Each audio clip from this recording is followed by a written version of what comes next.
beloved brother, you know, Dr. Umar Johnson. You know, some would say he's, you know, Frederick Douglass, Marcus Garvey reincarnated, you know. Not at all. Not by a long shot. We'll get on down. You know, but you know, but all, in all seriousness though, he is one of the leaders that has just rise through the ranks, like in the community, Right. in a short span of time. And if you ever got the chance to speak or listen to this brother speak, like you can see Yeah. why he just risen so fast. He's a good orator. You know, he had plans, you know, to establish a school for 100 black boys, and he needed 2 million to raise the capital. Uh, he fell short of that goal and only raised 500,000, which is still a lot of money, Right. and you can still put some kids in school, with 500,000. Um, Nobody really knows who's all involved in establishing this school. Nobody knows what's the plan of action, since we fell short, of this goal, like what's gonna happen with the money. Uh, but he's continued to speak across the nation and internationally as well. Does Umar owe us a plan of action, an explanation, some more information in regards to what he's gonna do with this school, or should we just trust our leader and watch how things play out? Nope. Umar don't owe us nothing. And here's why I say that. When Dr. Umar came up with the plan for the school and told everybody what his intentions were, we should have asked about the fail-safe then, before you gave your money. And the fact that there wasn't one should have made you hesitant about giving your money. Umar just sold y'all the snake oil. That's what happened. And you can't be mad at him because you bought it. Those are questions that should have been asked in the beginning. Now he's going to go turn up or maybe go find another stripper to go spend some money on. And he's going to be living lavish on us. And I can't even be mad at him. And I'm not saying that Dr. Umar doesn't provide... I'm not saying that he's not an asset to the movement. He does provide us with something of substance. He's a very great speaker, and a lot of the things that he says, he really hit home, about understanding as far as how the educational system is biased and things like that. And he also does a good job of communicating across the emotion, involved with being an oppressed people. But at the same time, he's still human. And understand that I already, I used to be, an avid fan of Dr. Umar. I like the brother. I still like him. Yeah, alright. But I just think that proposing an all-boys school, it never sat right with me. Like, I can understand if the goal was to do a boys' academy and a girls' academy, at some point. To be fair, I think he did say after the fact though, and I really think that's just because he caught enough heat about having an all boys school. Like women are equally as oppressed. It's like everybody's already fighting for the men. Who's gonna fight for our women? You know what I'm saying? That patriarchy, once again, he promotes that to the fullest. But to counter that, education, in education, a lot of black boys are failing behind, our black girls. Our black girls are excelling after fourth grade. Our black boys start to, decline and become less interested in education. The curriculum doesn't grab them the way that we would like for it to be. So that may be a reason that he wants to do, school all black males. We got the one black male school in Chicago. Yeah, it's doing numbers. It's doing phenomenal. Yeah, it's thriving. I agree. And so yeah, that could be something that this school that Umar is going to establish one day. That could be something that it's going to produce. We don't know. Yeah, I can understand and I can see that, but I just really, as far as Dr. Umar is concerned, I don't really think. I think for him, it's like an all or nothing type situation. That's why he never made a plan anticipating what would happen if he didn't make all the money. My thing is, like you said earlier, that 500,000 could still help plenty of black boys. So if your goal was to seriously to seriously attempt to level the playing field as far as education is concerned, that 500K could have went. It could go a lot of places. To be honest with you, me being a parent and having a son, like I understand, that there are a lot of programs and initiatives that would be a lot more helpful because, my son getting to that age, he's in 3rd grade now.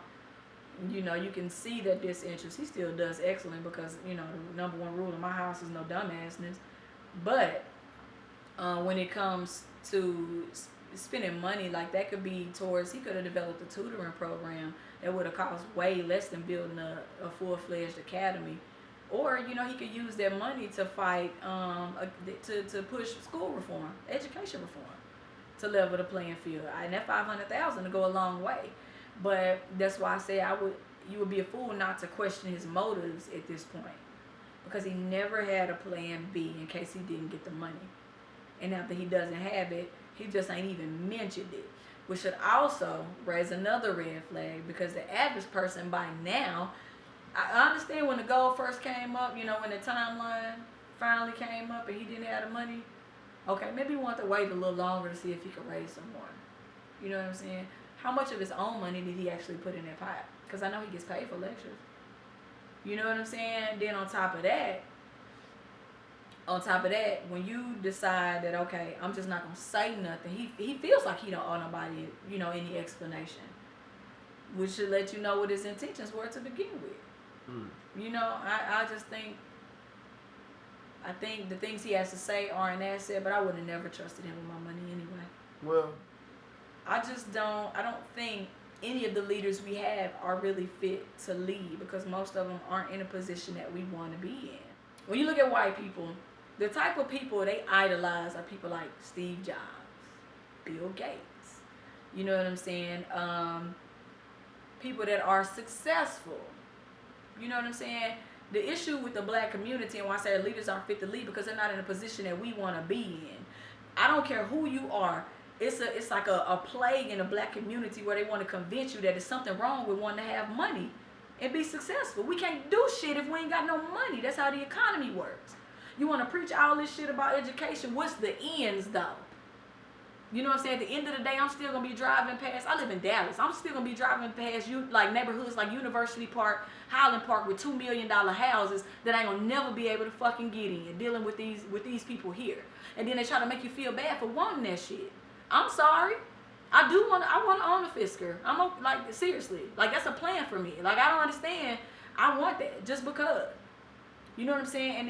And there's a thing, like, you have to understand that if you want to have nice things, like, the mentality is so sick. It's like a disease that spreads. You know what I'm saying? You have to understand that in order to have successful black communities, you have to have successful black people. Like for me, there's an issue where, okay, well, if I want my son to go to the best school in the area, it's not going to be a whole bunch of people that look like me in their neighborhood.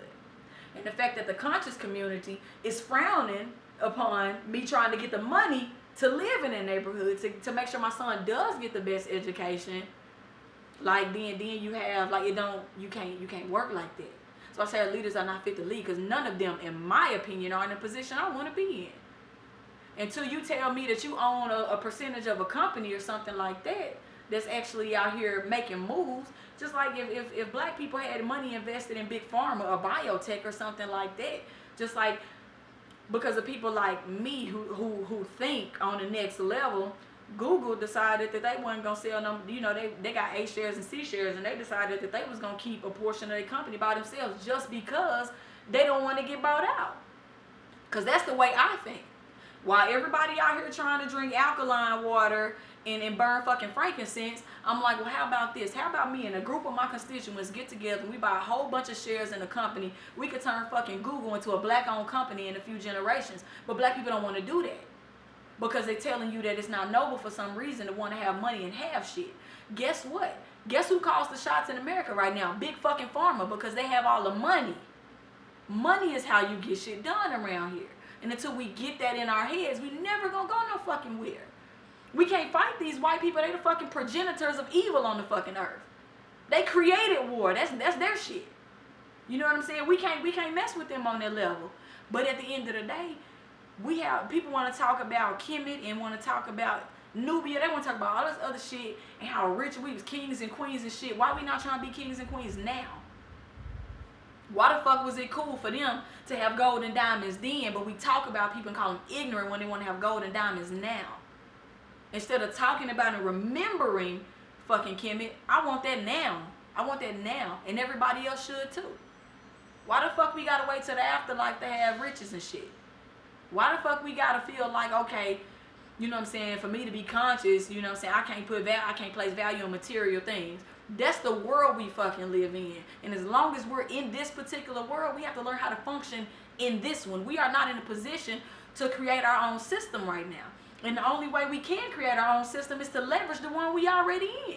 And in order to do that, you can either create leverage or you can be leveraged. And in order to create leverage, you have to have money.